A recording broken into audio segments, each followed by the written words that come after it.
Or good afternoon, everyone. My name is Roberto Barbera. I'm the technical coordinator of the Sci-GaIA project. I'm very happy to welcome you at the inaugural lesson of the Sci-GaIA Winter School. Next to me is Bruce. Bruce. Hi, good morning, everybody. Bruce Becker here from the Council for Scientific and Industrial Research. As Roberto said, I'm one of the lecturers in this winter school. We've been working very hard to prepare all of the material and the coursework. So we're really looking forward to having you guys participate. And I think I'll hand over now to the next lecturer. That'll be Tony Calanducci. He's sitting right in front of me over here.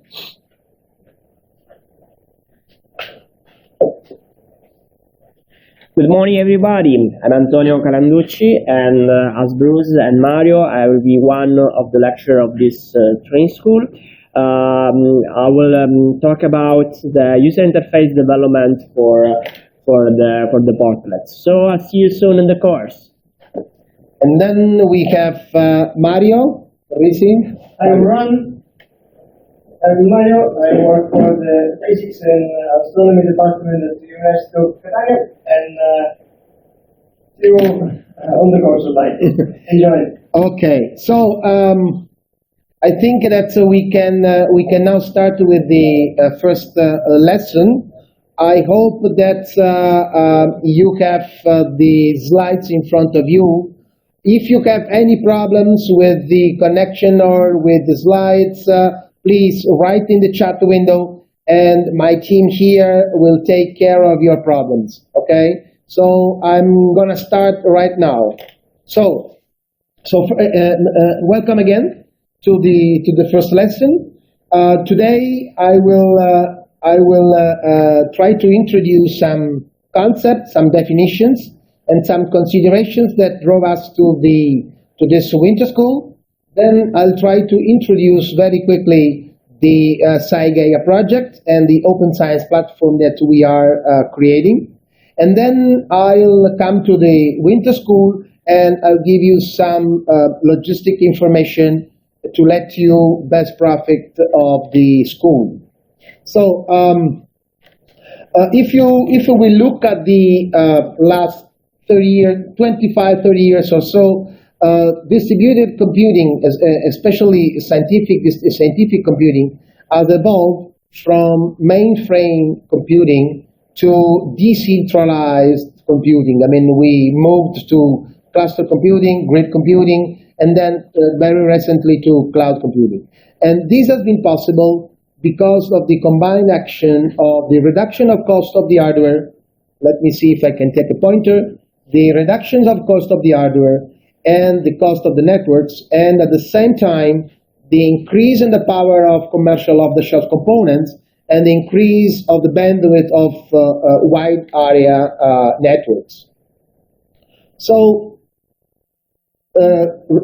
scientific research has become more and more computational intensive. So we are drifting from the usual observational scientific research to more computational intensive scientific research. And this is true in many fields. I mean, in the astrophysics, engineering, life sciences, earth sciences, and energy physics, of course.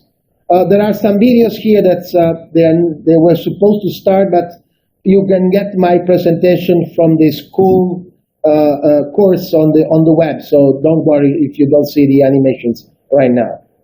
So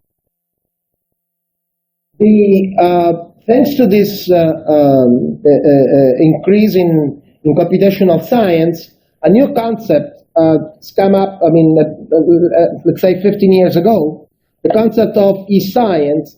And e-science heavily relies on e-infrastructure. So what is infrastructure all about? So basically, the computing centers and the laboratories where data are retrieved and acquired from detectors, from sensors, are connected by huge bandwidth research and education network, and virtual research communities. I mean, collaborations, big collaborations of scientists spanning all the globe and all the time zones, they need to access this data produced by application or taken by instruments and sensors. So to let these virtual research communities to access the data and run the applications, the computing centers are connected by the research networks, and they are also, at these centers, there is also a middleware to let them behave as a distributed, unique computer. So the infrastructure are key to support the scientific method. The usual iterative procedure, let me accept other people in the room. Iterative procedure that is followed since Galileo Galilei, since 4 centuries. You start with background research, evaluate existing data, then you construct hypotheses, then you run experiments, you produce data, you draw conclusions, and then you annotate archived data, and so on and so forth. I mean, this is what we also call the knowledge path. Infrastructures are very important. I mean, high-performance computing, high-throughput computing, grids, clusters, clouds are essential to produce, to analyze the data, and to run the applications for the analysis. And on the other end, storage. I mean, online storage, but also offline storage for data preservation is key to store the data that are produced and to store also the simulations that are also made to understand the data. So data infrastructures, open access document repositories, data repositories are also key to support the scientific method, because of course you need to make paper citable, to make data findable, and to archive the data in the long term, and of course the publications. And also modern technologies like semantic web can be helpful to enrich the so-called linked data, to connect existing data to new data and to papers that have been, where the data are discussed, and papers that refer to the analysis of this data. The problem and the challenge is that you usually go from the top to the bottom. But we would like to, I mean, the real challenge is to walk across the knowledge path both ways. So be able to find a paper and be able to go back to the data analyzed in the paper, to the algorithms, to the software, and be able to reproduce the paper and to extend the scientific analysis carried out in a given paper. The scientific method is based on 2 fundamental pillars: repeatability, that is a closeness of agreement between independent results obtained with the same method, and reproducibility, which is connected to the closeness of agreement between independent results obtained with the same method on identical test material. Although these are very fundamental pillars and they are at the base of every scientific research, you may wonder if science is really reproducible. And actually, this is not. I mean, in the last years, people try to reproduce seminal papers, especially in life science and medicine, and they miserably failed. I mean, just a few of cornerstone papers, cornerstone results that brought to patents were able to be reproduced. And the problem is that you usually are not able to reproduce paper because data are not available and software that to analyze the data is not available. So sharing the paper, publishing the paper is just the first step, but it's not the final one. If you really want to reproduce scientific results, you should be able to access all the components of these scientific results. So not only the paper, but also the data, the software, and so on. So Besides this, repeatability and reproducibility are not all.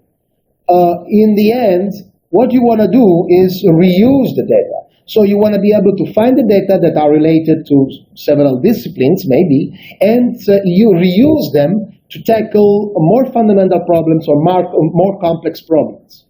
So reusability is, in the end, the best characteristics of your data.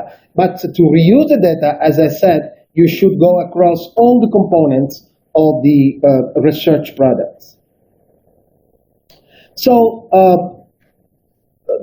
in order to reproduce the data, to reuse the data, you may easily understand that the most important thing is to share the data, to share openly, quickly, not only the data, but also the software and so on. So a new concept is emerging, the concept of open science.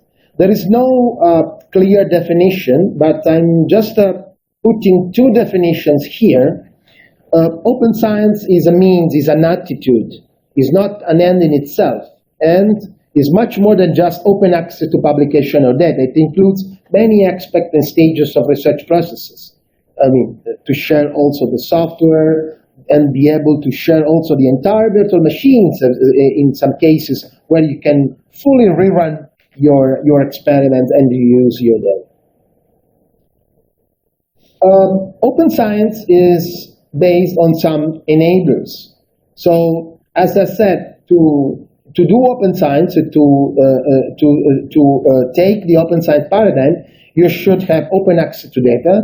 You should also have open data, but not only open data, linked data, semantically enriched data, open source, of course, based on open standard, and also create open educational resources out of the open science results. And of course, you should be open also to citizen science and to be able to share your research basically with everybody. So open science is all about sharing, connecting, and collaborating, after all. And I would like to share with you some global connections. In this picture, you have the wire connections across the world. And you can easily spot that Africa is barely seen in this picture. And now the situation is going to improve with Africa Connect 2 and with large initiatives, but as a matter of fact, there is a gap to bridge between the connection of the rest of the world with Africa. This is seen also in scientific collaborations. This is a map of collaborations, I mean, research, scientific collaborations in the domain of health and medicine, and you can easily see that there are lots of connections in the US, between Europe and the US, Europe and India, Europe and Japan, but still few connections with Africa. And by far the most striking picture is this one, where you have all the countries of the world rescaled, not as usual as you usually do as geographic size, but as in relation to the number of documents in the Web of Science or scientific papers authored by scientists living in the country. And you can see how slim is Africa compared to the other countries. So there is a challenge to make African science and scientists more visible, and there is also an opportunity to exploit e-infrastructure to do it. And there is also vision to promote open science in Africa to make African researchers able to access scientific results worldwide, but also to share their scientific results worldwide and in a better and faster way. So the Sci-GaIA project is exactly trying to tackle this, to make African science more visible and to better support communities of practice in the continent and collaborations across Europe and Africa. So Sci-GaIA is funded by the European Commission under the Horizon 2020 framework program. The acronym stands for Energizing Scientific Endeavor through Science Gateways and E-Infrastructures in Africa. is a coordination and support action. We started almost 1 year ago with an EC contribution of about 1.4 million euro, and we will go till end of April next year. The project is led by the Brunel University in London in the UK, and the consortium is made of key players in African and European key players in the domain of e-infrastructures. And you can see African partners like DIT in Tanzania, CSIR in South Africa, and the two regional networks, the UbuntuNet Alliance and WACRE, to ensure pervasive contact with all the research institutes and research organizations in the continent. Sci-GaIA, the goal is to produce clearly structured guides and educational documents to promote the uptake of science gateways and e-infrastructures in Africa and beyond, support new and already emerging communities of practice, strengthen and expand science gateways and infrastructure-related services, and train, disseminate, communicate, and outreach. And this school is very much linked to this activity, is one of our key events, key training events during the project lifetime.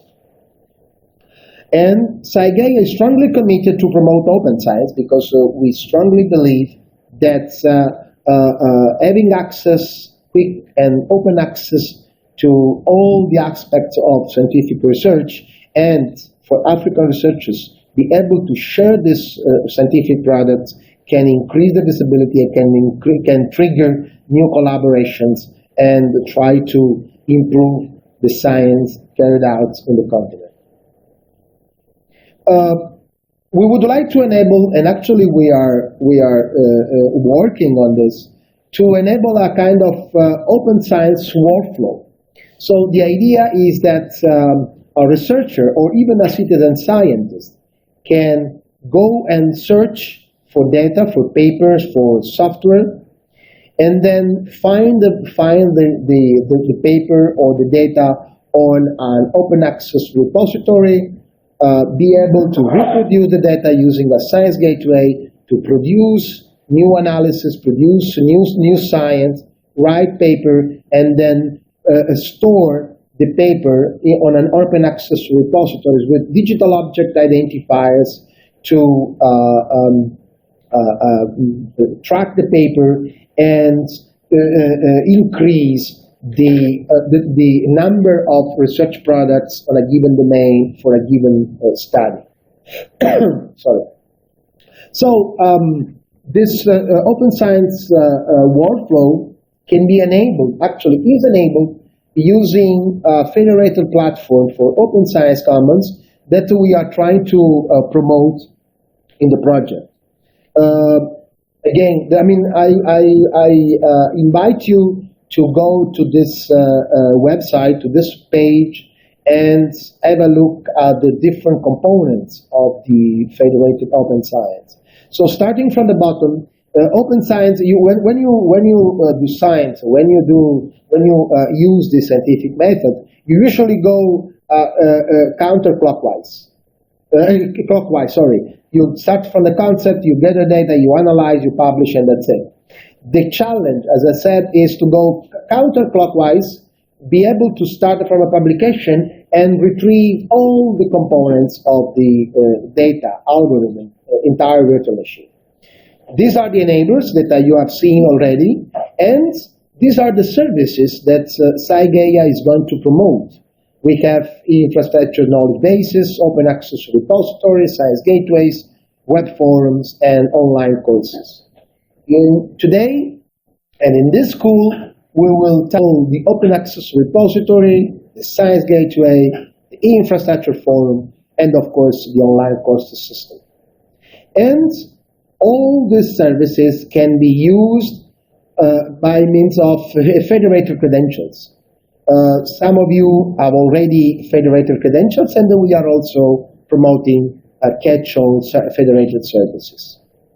So, Briefly on the open access repository, we came up with very stringent requirements on an open access repository for the project, but also an open access repository to promote the open science paradigm in Africa. So the requirements were to have something on open source, standard compliant, well supported, and very much scalable. And the choice was Inaugural. Inaugural is a software developed at CERN, but also in collaboration with many other big research labs in the world. It's fully compliant with several library standards, and Inaugural is also the technology under the brim of very important repositories like Zenodo, Scope3, Inspire in the area of high energy physics. And the CERN document server is based on Inaugural, as has almost more than 1.3 million documents. And last but not least, there are initiatives led by UNESCO and UEMOA in Africa to create virtual libraries using Inaugural in West African countries. This is our Inaugural repository, and one of the teams of the winter school, they plan to install a clone of this repository in their lab for their researchers. And resources can be manually uploaded and automatically harvested and ingested from external sources. Just to let you know, all the lessons, the presentations, these slides will be published. Actually, they are already published on the open access repository, and they have a DOI, a digital object identifier, through which they can be cited and discovered using the DOI indexes. And as I said, all the services of the Sci-GaIA platform, open science platform, support federated authentication, and you can log in using your federated credentials. Another important service is the Africa Grid Science Gateway. So we already have a Science Gateway running. This is running in Catania, but this will be cloned very soon at DIT in Tanzania. And there are already several applications. That you can use and run from within this Science Gateway. So we are using a framework. I don't want to spoil the next lessons, but we are using a standard-based framework for building science gateways that allow to integrate applications in a web portal and run it seamlessly on different kinds of architectures, grids or high-performance computing clusters or clouds. And we already have some applications. If you go to this page here, you can see all the applications that we have already integrated. And one of the most important goals of this school is to develop new applications to be integrated in this gateway, or in other domain-specific organization devoted science gateway that could be deployed in the continent. So, another problem that you have with open science, and we touched this already at the beginning, is how to provide authorship to research products. If you find something, who is this science of? I mean, in the sense of who are the authors and what are the licenses and how you can make your science publications and science product rewarded. So we are promoting ORCID. ORCID is becoming a de facto standard. More than 2.1 researchers worldwide have ORCID IDs. And the advantage of using ORCID is that you can claim, you can search and link your work using the DOIs issued by DataCite. So if you can create your profile, and you can go and add your products looking for their DOIs, And for example, this is in my case, I can search and link to my ORCID profile all the papers using all the different ways I'm known as a signatory, as a author in of my papers. And you can find your paper. For example, this is our publications stored in the Sci-GaIA open access repository, and you can automatically claim and add to your ORCID, making your scientific products more visible, which is in the end, as we said at the beginning, one of the most important goals we have in the project. Besides the Science Gateway and the Open Access Repository, since Open Science is all about sharing and collaborating, we created a virtual environment to collaborate and share and discuss. This is our web forum, and I already asked you to register and to sign up on the forum, and we will be using the forum to support you during the school. So if you have any problems, if you have any stall shoppers in developing your applications, you are not going to send emails to anyone. You will open a topic on the under the category related with the winter school, and we will support you there. So this will make all the different activities in the school more visible, and will widen the base of supporters, of course. The infrastructure support discussion forum is meant to be an open environment where to discuss many things: Open Science Commons, open access, training and education, and much more. And in this much more, there's of course the winter school.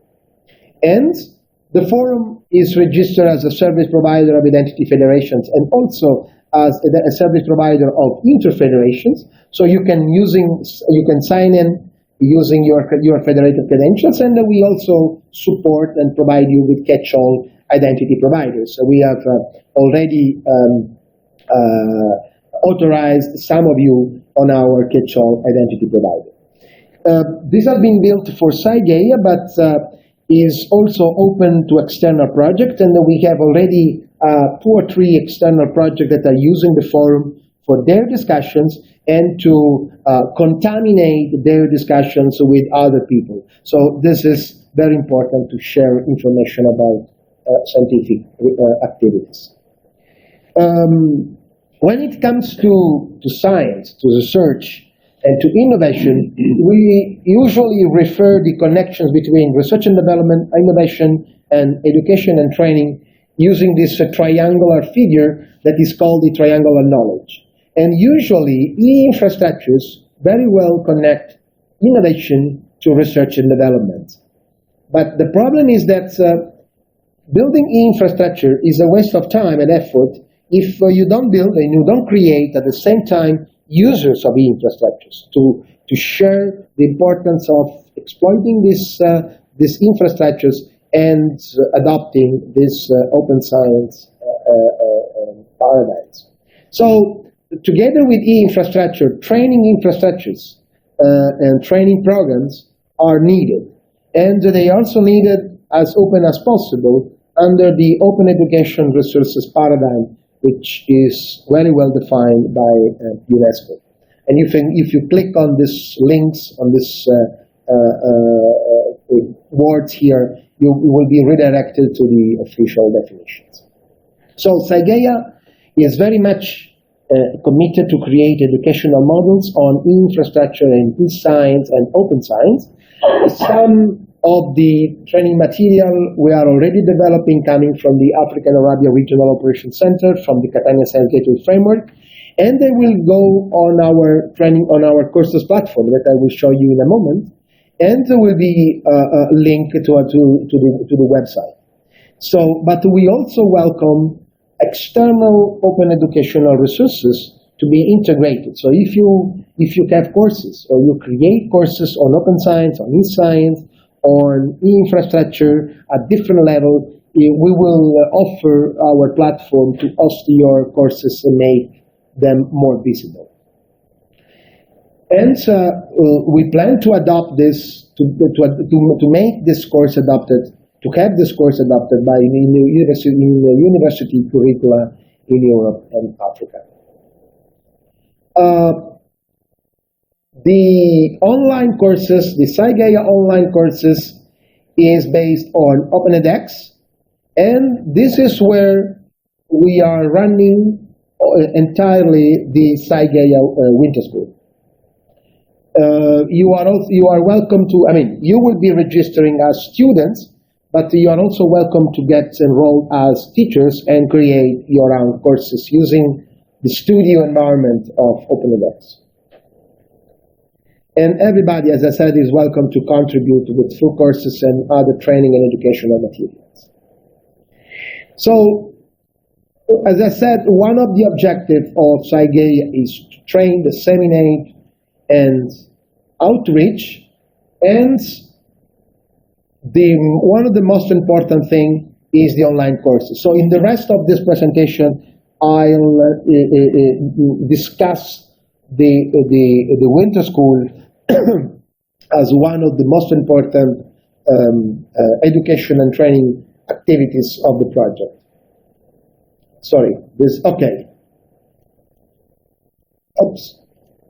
Okay, so this is the Sci-GaIA Winter School that we officially opened today. And this is the web page of the Winter School on the website. And the goal is to create the skills to integrate scientific applications in the Africa Grid Science Gateways and or in other domain-specific science gateways in the continent.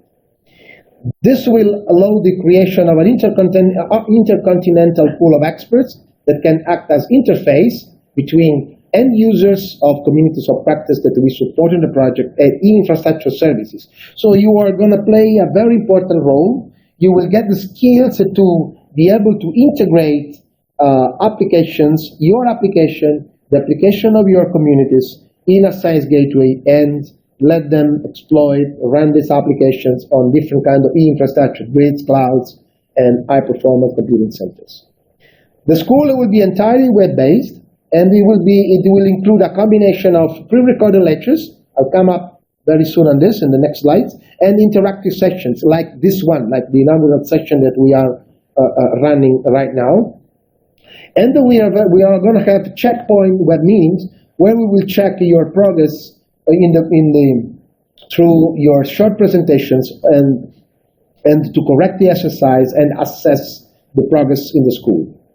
The school will follow a project-driven educational approach, and you will be working in teams. Actually, you have applied, several of you have applied as teams, and you will be some of you proposed applications, some others will be assigned some applications. So we have a list of applications that we will assign to you in the next days. And at the end of the school, a panel of experts will assess the progress, and we will have a winner and a runner-up team, and up to two persons per team will win a free participation to our final conference that will be held in Brussels next year. So we will reward your commitment and your effort, and the first two applications will get free tickets and free participation to our final conference. We have some requirements.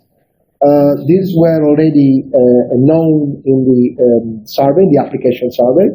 We require skills in Java programming, web application development, basic Unix shell, and basic database management. And we have other requirements. So the course is entirely web-based, so no hardware is provided by the organizers. You should be able to install, you should be able to have a virtual or a real machine where you will install all the development environments that we will tell you, we will give you. And we will provide all the software, all the framework, all the training material, except the integrated development environment, because we guess that you are already familiar with some IDE. We can, of course, provide you some guidance and some suggestion, but we are not going to give you integrated development environment. now let me enter a little bit more in depth in the school.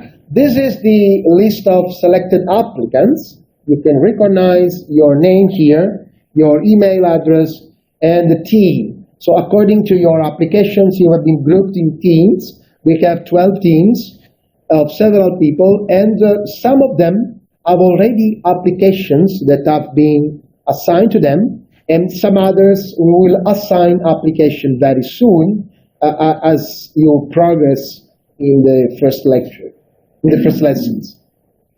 This is the time schedule of like web meetings. So today is the inaugural lecture, then this is the time schedule next Thursday, next Monday, and so on, till the final workshop, where you will be presenting the status of your applications. Keep note of the time. The time will be always the same, 9 a.m. UTC. This means 11 Central Europe, and keep trace of what this means in your time zone, with reference to your time zone. And we will keep track of attendances to web meetings. So people are required to participate in meetings, and we will record who is participating in how many of this, and this is required for the final certificate. We will award and send the final certificate only if you participated in at least all the web meetings except 2. So this is the minimum requirements in terms of attendances to web meetings. So, let me look at the program of the school. So today we are running for the first lesson, the inaugural lesson. Then there will be 8 lessons that will be completely offline. So you will follow this on our course system, and you will follow the lessons and the assignments. And then we will have a special checkpoint meeting devoted to the assignment of applications to teams that didn't propose any application. This will most probably happen on the 14th or on the 18th of April, depending on your progress before those dates. And the second part of the school will be devoted to assess your development. So you will be asked to prepare some small presentation, short presentation, and present them during our checkpoint meetings. And then we will have a final workshop, a final event on the 5th of May, the all day long, where each team will have half an hour to present the final version of the implementation of the course. So that's it for the general introduction. But since this is a lesson, as any other lesson has assignment, so I'm stopping here the general introduction. I'll give you the floor now to ask questions. So if you want to ask questions, just raise your hand. Look at my name here. I can raise your hand, and I'll give you the right to speak. So, any questions before we go into the assignments?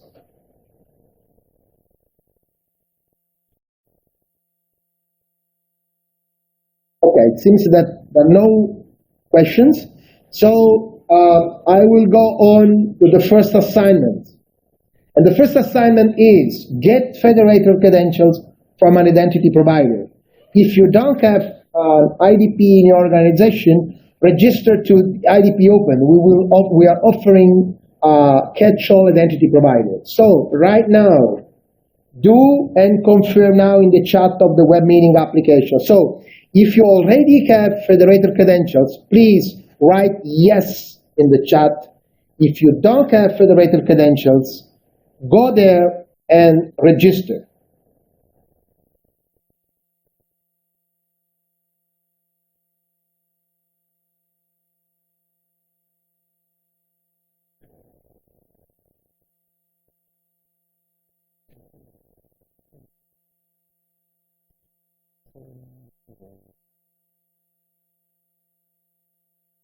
So we said we had yes from Stephen, from Geoffrey, from Collins.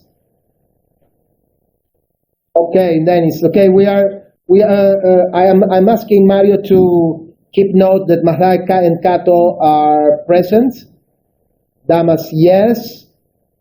We authorized some registration to IDP Open this morning. So if you don't have federated credentials, please go to the link which is in the chat. I will write in the chat as well.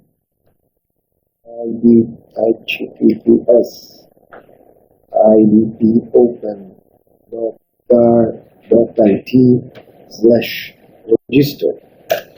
Go there and get enrolled, and we will authorize you right away, right now. We have the administrators of the IDP in the room here. Otherwise, I will assume that all of you already have this, and I will move to assignment number 2. So assignment number 2 is sign up on GitHub. We are going to make extensive use of GitHub. So we ask you to register on GitHub and confirm in the chat of the web meeting application. So if you already have a GitHub account, say yes. Otherwise, please go to GitHub and sign up. Okay, so I see that all of you already have this. That is very good. Okay, great, thank you. Great. Perfect. Then we can move to assignment number 3. And assignment number 3 is sign up on Docker Hub. Together with GitHub, we are gonna make extensive use of Docker Hub as well. So the assignment is go to that link and sign up. If you already have a Docker Hub account, say yes. If you don't, please go there and type yes when you get enrolled. You most probably have to confirm your request clicking on a link on an email. We are waiting for you.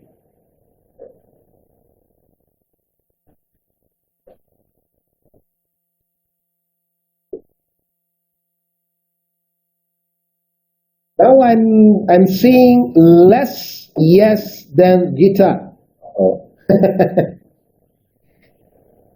So we have time. You go to app.docker.com and you type your username, your password, and you confirm your email, and you get an account. When you get an account and you are able to log in on Docker Hub, please say yes.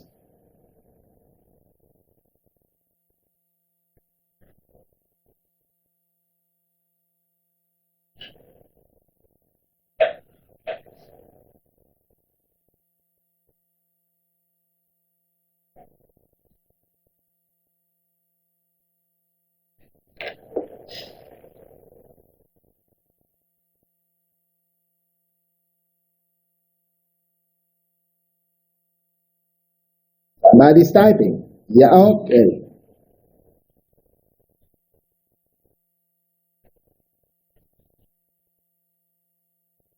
Just to make your life easier, I'm writing the access, the link in the chat, so you can just click on it. Okay, Stefan now got an account. Collins, great.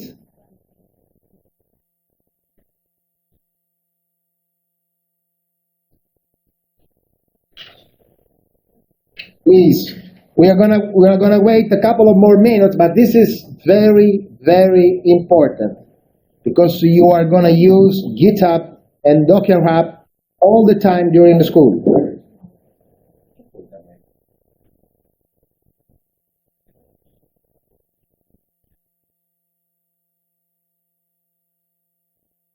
Okay, so I think that we can move to assignment number 4, but please, who didn't complete the assignment number 3, please do it as soon as possible.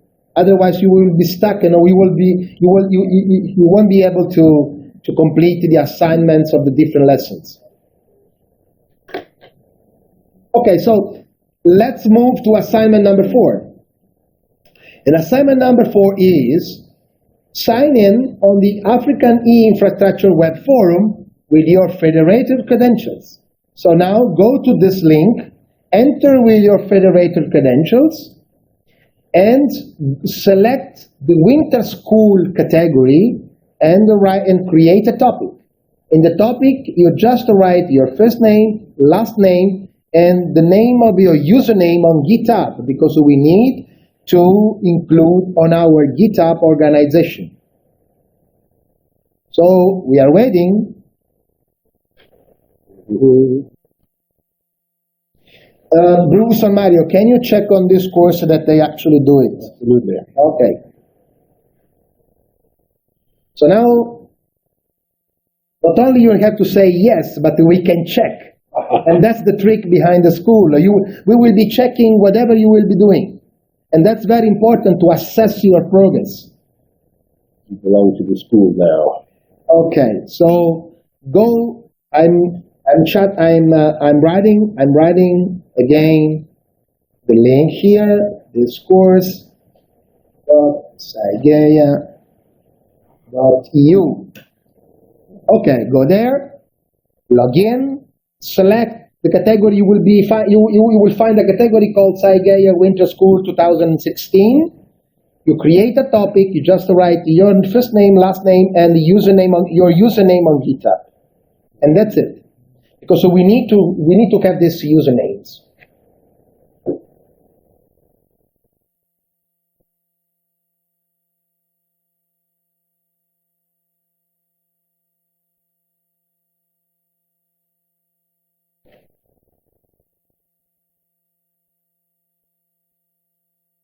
And 123 users on the floor. Sorry?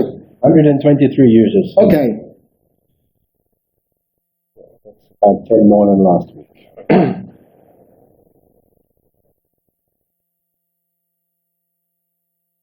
As soon as they create a new topic, I'll be seeing it here. Yeah. So very quickly.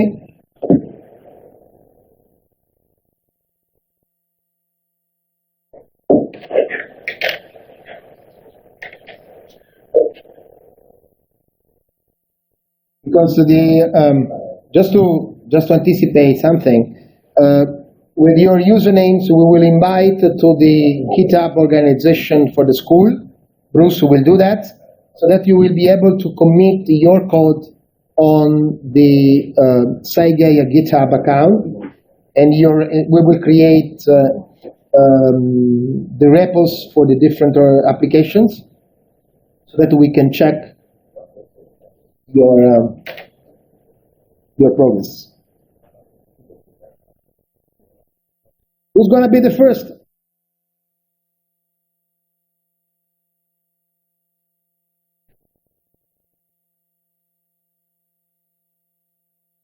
Did everybody manage to access? Who's going to be the first? Here we go. Who's the first? Collins. Collins is the first. Congratulations. Okay.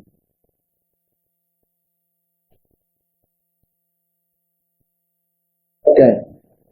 So this is very important. I mean, this is a very, very quick and easy exercise, but this is very important because the only way you will be supported during the school is through the forum.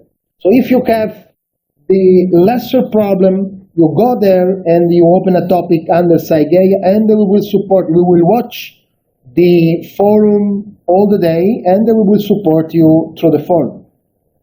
So it's very important that all of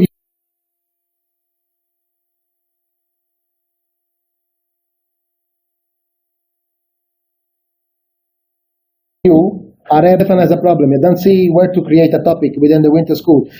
You create a topic, and then there is a category. You click and you scroll down the category. If you create a new topic, then there is a window called category. You click on it, and you will see a menu with all the categories. Scroll down, and there is Sci-GaIA Winter School 2016, as one of the categories at the end. Even if you don't put the right category, don't worry, because this forum is moderated by myself. So Okay. if I see there's a topic in the wrong category, I'll just move it. Okay, so even if you don't assign any category, no problem. I mean, Bruce will move this, but it's important that all of you are able to log in on the forum and write something, write a topic, create a topic, because this is the way you will get supported. So it's very important that you will be able, that you are able to do that. We see 3 people so far. Three topics. Yes, Jeffrey, Collins, and Damas. Okay.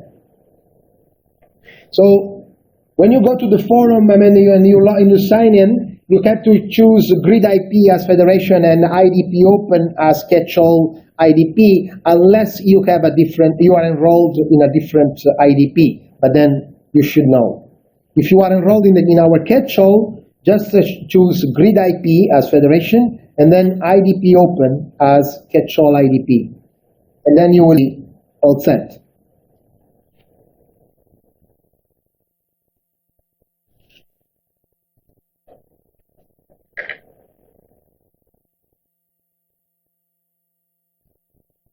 We have 10 people on the list of attendees, so, and only a few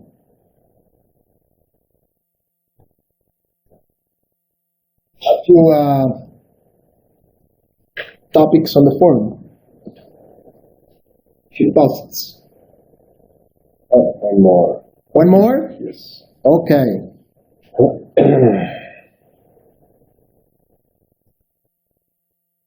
And Bruce, can you see Patrick's? Yep. Okay, yes, Patrick, we can see yours. And Bruce is answering you almost online, so you can see his replies. And you will see how this will work. You have a problem, you say in the subject, you describe the problem, then you can attach figures, you can attach all the problems you have, and then we will get back to you with solutions. And what I hope is that you will cross-support each other. So maybe among yourself, other people can support the others, because I would like really to create a kind of team.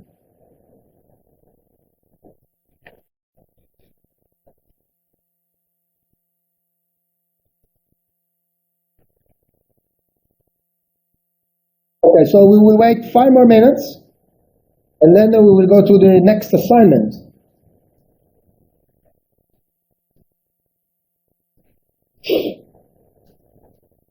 Which is another important one. And then I'll give you the assignments until next web meeting.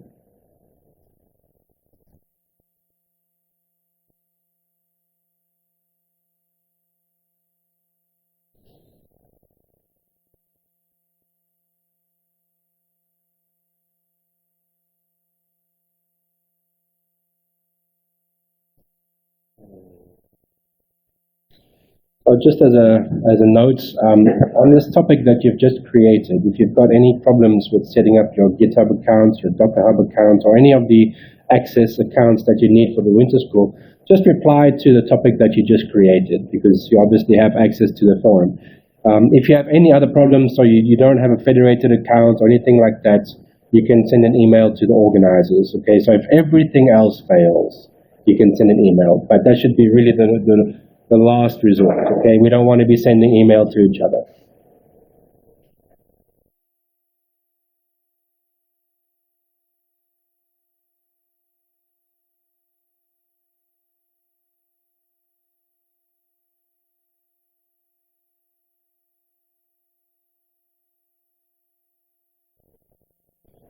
Where's everybody else?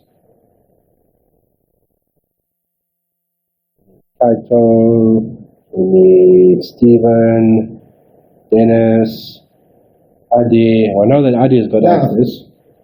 I mean, this is actually, these are 2 exercises in one. First, you should test the forum, and second, we need your GitHub accounts. Yeah.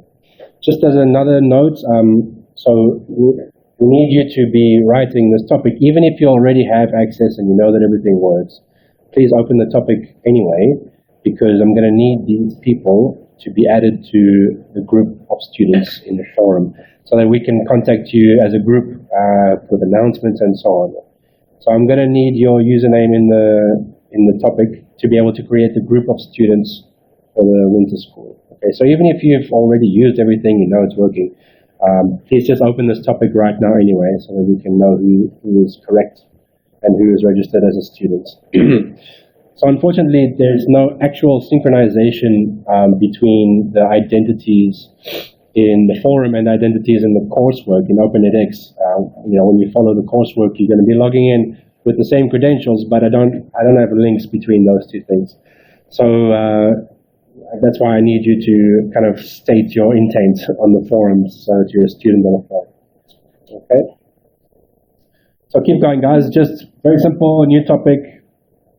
State your name, give us your GitHub account, and you will be rewarded. And if you don't, we don't know who you are.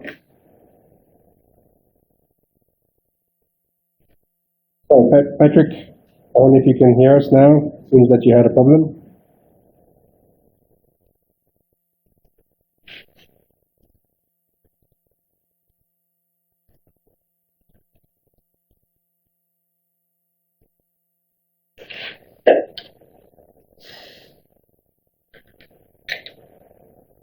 So I will wait 1 more minute to do that, but it's very important that otherwise we will chase you by email, or we must have your accounts. Okay, so while you are doing this, next assignment number 5. Which is very important. We need you to follow, as I said, the course is entirely web-based, and you will be following this course on our course system. So there is another sign-in on the course system. So go there, go to this system, https courses.sci-GaIA.eu.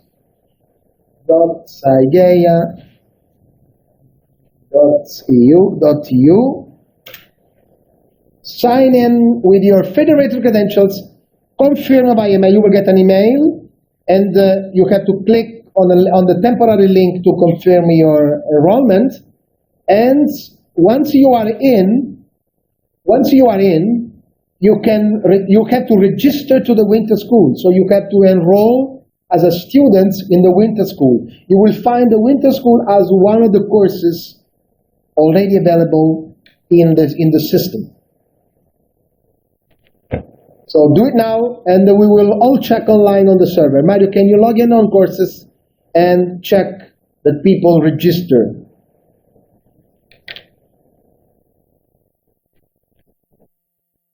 I'm sorry about all these sign-ins, but these are mandatory. And the big advantage is that a set of credentials, and you will be able to access the forum, the gateway, the courses, the open access repository, everything.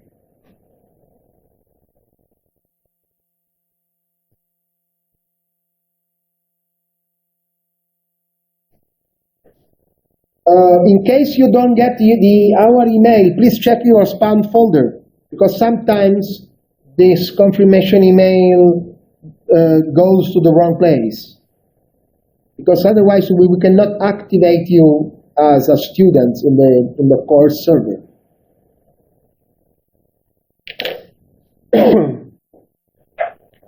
So please do that and confirm.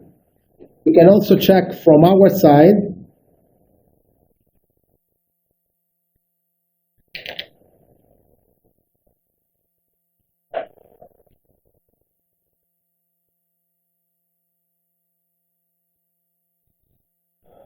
Dallas is writing something.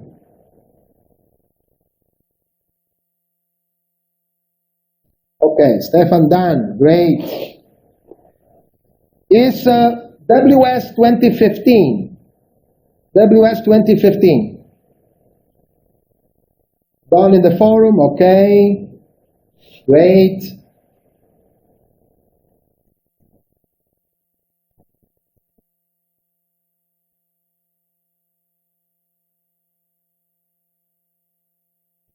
Okay. Now you are using your first two service providers, federated service providers, the core system and the web form.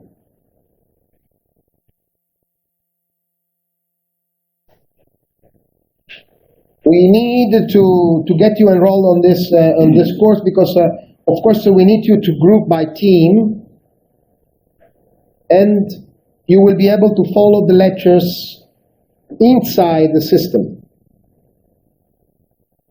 Everything will be inside the system.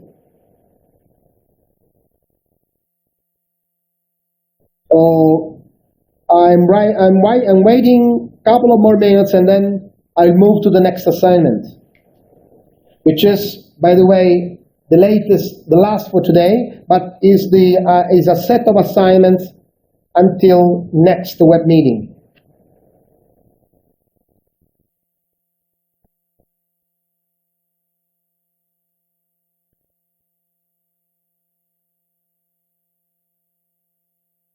Okay. Just 1 minute.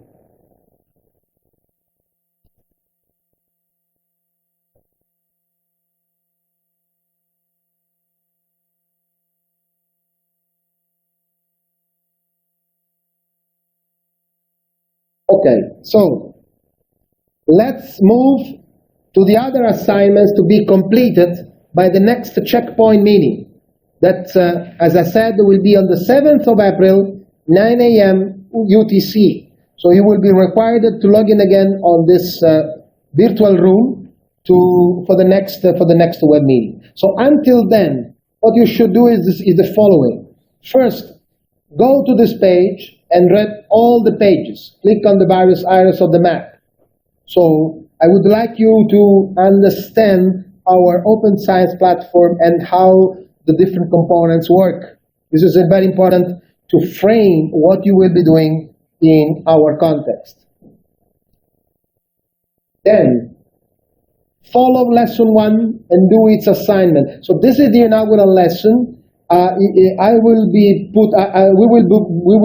upload this on the course system on OpenEdX right after the end of this lesson, and by today we will make it visible lesson 1.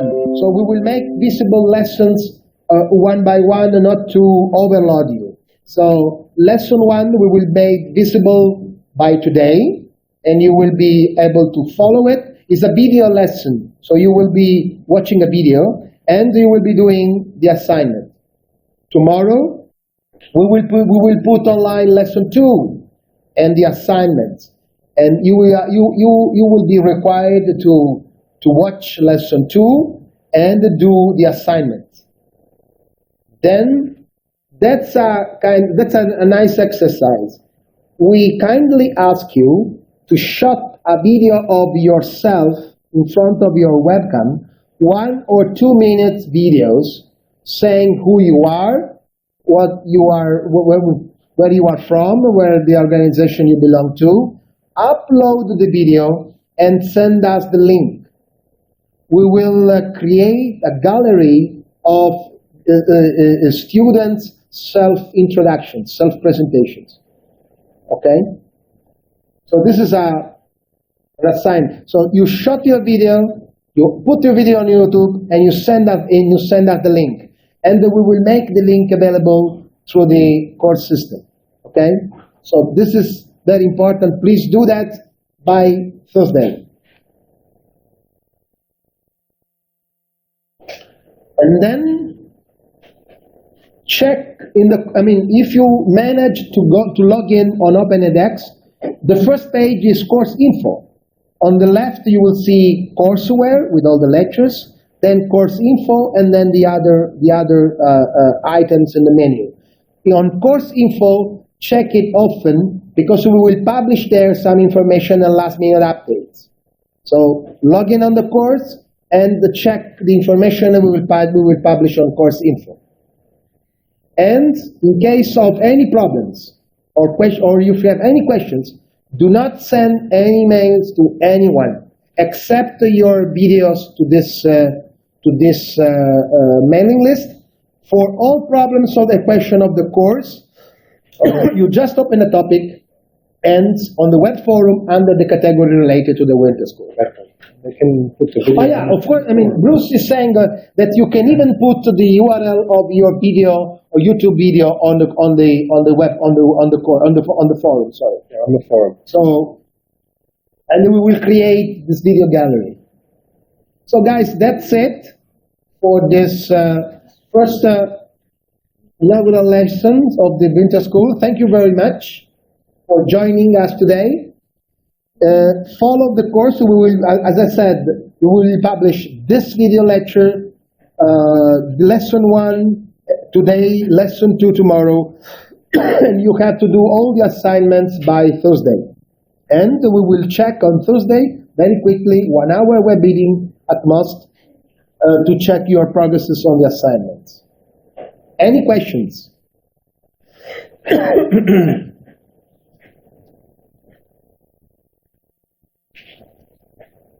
Before I stop recording,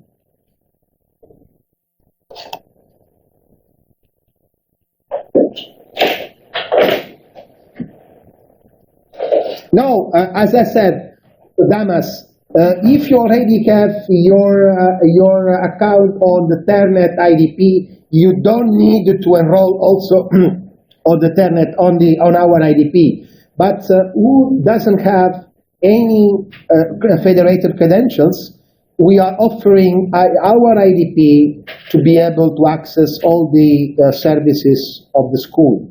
So if you are already accessing with your Ternet IDP account, no problem at all. No, the IDP open, our IDP is just for those people who do not have any federated credentials. People who are already enrolled in Tanzanian IDPs, Nigerian IDPs, and other places IDPs, provided that they are able to access our services, fine. Otherwise, our catch-all IDP is something that you are welcome to use to use the services of the school. Okay. So, guys, I'm gonna close the recording now, and I'll see you on the web forum, and I'll see you on the course system. Bye-bye, everybody, and have a nice day. Thanks, guys.